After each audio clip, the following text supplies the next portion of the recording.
Down by the Sasabe port of entry, the border wall stretches for miles on both sides. In between the ports of entry, Border Patrol agents are the boots on the ground. So we don't make up the laws, we're just enforcing the laws on the books. Robert Ortiz has been an agent with Border Patrol for 11 years. A big part of my career I spent talking to the people, and if you were to go talk to the majority of the people that live in border towns, they'll tell you that most of the time when something happens, Border Patrols are the first one there, right? We're the first one rendering aid to, burning house, somebody fleeing from local law enforcement, attending local community events. A big misconception is that Border Patrol makes the decisions on deporting undocumented migrants. But at the end, the decision is not made with the Border Patrol, right? We don't decide who gets to stay, who gets to go.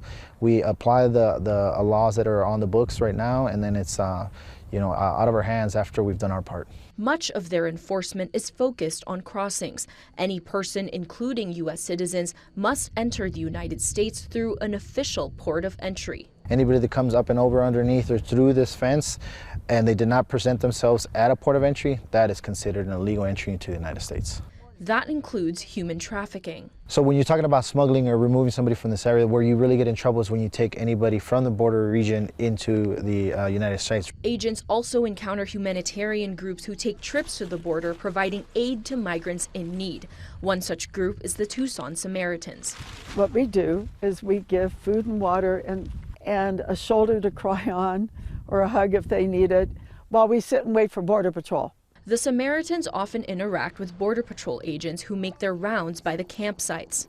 I think overall we get along pretty well. Gail Kosarek from the Tucson Samaritans has been going into the desert for over a decade. She describes her relationship with the agents as cordial. Because they know that we're saving lives here, and they've told me we'd rather have you give them water and we find a live person than a dead one. They said you don't like to find bodies, especially out here. Agent Ortiz says they often get calls from Samaritan groups to pick up the people who have illegally crossed.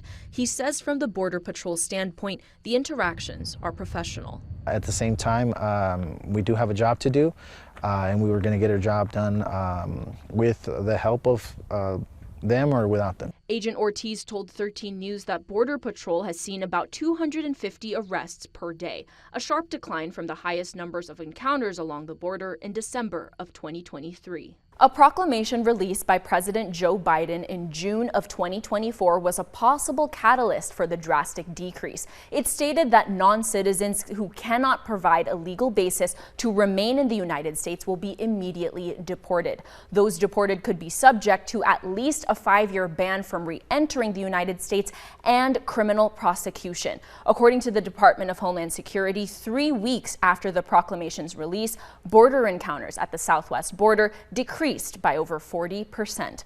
Reporting in studio, Raya, Torres, 13 News.